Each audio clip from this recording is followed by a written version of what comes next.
Khawatir. Udah Om, ayo. Ajak Sila yang sudah berganti pakaian. Farel berdiri lalu mengambil alih bawaan Sila. Sila berbalik pada Pipi lalu berkata, "Aku pulang ya kak, kakak pulang aja." "Iya, mobilmu bagaimana? Apa perlu diambil cepat ke bengkel?" tanya Pipi. "Besok aja ambilnya kak, jangan terlalu dipaksakan. Kakak pasti lelah kan?" Farel menarik lengan Sila yang berjalan mengikuti Farel, tapi tidak melihat jalan melainkan masih melihat Pipi. Pipi mengangguk-angguk cepat akan perintah Sila tanpa bertanya lagi. "Terima kasih Om," ucap Sila.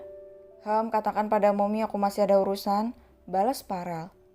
"Urusan?" beo Sila. Farel mengangguk. "Kalau tante tanya Om pulangnya jam berapa, Sila harus jawab apa?" tanya Sila dengan serius. Jam 11 malam," jawab Farel lalu melajukan kendaraannya meninggalkan Sila. Sila berbalik membawa barang-barangnya masuk ke mansion. Benar saja apa yang Sila pikirkan akan ditanya oleh Jessie. Sila hanya menjawabnya berdasarkan gerak-gerik Farel yang terburu-buru, seolah sedang mengurus hal penting. Sampainya di kamarnya, Sila membersihkan diri lalu melakukan panggilan video dengan Mang Aji dan berbicara tentang kondisi Suryo yang semakin membaik, hingga Sila melupakan rasa lelahnya saat ini. "Terima kasih Mang, Sila mohon jaga pola makan Papa ya Mang," pinta Sila menghapus air mata harunya. "Kenapa Om Farel terlihat buru-buru ya? Memang urusan apa malam-malam begini?" gumam Sila tanpa berpikir. Sila melihat internet, bukan sosmed. Sila enggan membuat akun sosmed karena ia tidak terlalu tertarik. Kenapa jadi begini? Ya ampun, aku tidak pernah lihat berita. Ternyata para wartawan cerewet itu berpikir kami pacaran.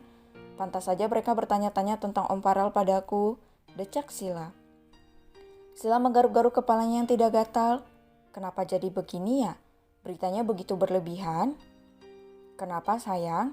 tanya Jessie membuat Sila kaget. "Tante, hehe, ini Tan." Sila lihat berita, cengir Sila menunjukkan ponselnya. Jessie mengambil ponsel Sila dan melihat isinya. "Kasihan Om Tante, karena Sila dia jadi terkena skandal. Lagian kenapa para wartawan itu membuat berita yang tidak benar? Kenapa mereka yang langsung mengklaim kami itu sepasang kekasih? Sejak kapan kami terlihat mesra? Dasar orang-orang aneh," gerutu Sila terlihat kesal. Jessie menahan senyum melihat berita itu lalu memberikannya pada Sila. "Kamu tidak senang dengan berita itu sayang?" tanya Jessie penasaran. Tante, ya enggak, senang lah kan itu tidak benar. Nanti kalau Om Farel jatuh cinta sama perempuan lain, lalu perempuan itu menolak karena berpikir Sila ini kekasih Om Farel bagaimana? Itu tidak baik Tan. Begitu juga dengan Sila, jawab Sila. Jessie tersenyum. Farel tidak akan jatuh cinta pada perempuan lain. "Kenapa Tante bisa begitu yakin?" tanya Sila keheranan. "Tentu saja, apa kamu tidak tertarik pada putra Tante sayang?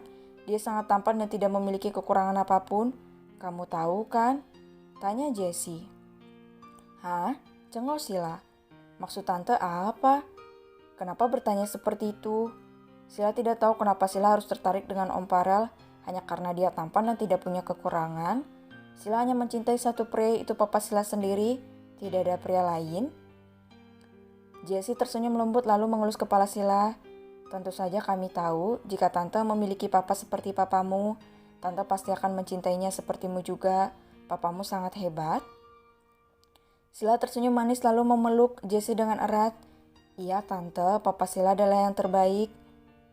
Jessie mengerti tipe ideal pria idaman Sila adalah pria seperti Suryono, bertanggung jawab, penyayang, dan rela melakukan apa saja demi orang tersayangnya. Semua yang Sila inginkan ada pada diri Farel jika sudah benar-benar jatuh cinta pada Sila. Farel membuka pintu kamarnya, tidak ada siapapun, lalu pergi ke kamar Sila dan melihat Sila tengah tertidur di ranjang memeluk Jessie. Farel tersenyum tipis lalu menutup pintu kamar Sila dan kembali ke kamarnya. Farel membersihkan tubuhnya yang terasa lengket, berganti pakaian lalu langsung merebahkan tubuhnya di ranjang besarnya. Bukan Pak Tua Bangkara pelakunya? Lalu siapa? Siapa lagi sepengecut itu? gumam Farel. Farel berdecak karena Nando belum menemukan pelaku yang mengirim paket misterius ke Sila. Jika sekali lagi muncul, mungkin Nando bisa saja menemukan pelakunya. Bagaimana? Kau belum juga menemukan pelaku yang sebenarnya? Tanya Farel yang kini duduk di kursi kebesarannya ataupun perusahaan. Sedikit lagi tuan, saya menemukan anak itu, tapi saat saya tanya anak itu malah menangis karena dia hanya disuruh dan diberi uang sebagai bayaran. Apa peduliku, kau cari saja sendiri, jangan melaporkan anak kecil itu padaku. Acuh Farel membuat Nando tersenyum canggung. Maaf tuan, saya hanya merasa sudah menemukan titik terang, cengir Nando. Bukan titik terang, masih titik buntu, ralat Farel. Di mana bocah itu bekerja? Tanya Farel. Anak kecil itu tuan? Tanya Nando. Bocah itu, Sila, menurutmu bocah yang mana? Jawab Farel dengan nada dingin. Oh, maaf tuan, Nona Sila sedang mengadakan sesi tanda tangan dengan fans, jawab Nando. Kau bukankah itu bisa memancing fans gilanya itu? Kenapa kau tidak berada di sana, ha? Bentak Farel. Saya sudah mengirim seseorang berpura-pura menjadi fans Nona Sila untuk mencari pelaku yang mencurigakan, tuan, jawab Nando dengan tenang. Farel memejamkan matanya. Kenapa aku yang repot? Cak, kau pergilah, usir Farel. Baik tuan muda, balas Nando segera pergi dari ruangan Farel. Farel memejamkan matanya pun masih ada bayangan Sila yang sedang berpose anggun di panggung acara fashion show Agus tadi malam. Kecantikan Sila tentu masuk ke dalam matanya, padahal sebelumnya Farel tidak terlalu peduli penampilan bocah itu. Selama Farel di luar kota, jujur saja Farel gelisah tidak melihat Sila di depannya. Biasanya Farel bisa melihat Sila tidur di sekitarnya, walau berjauhan di ranjang dan di sofa, tapi masih satu kamar dan Farel bisa melihatnya.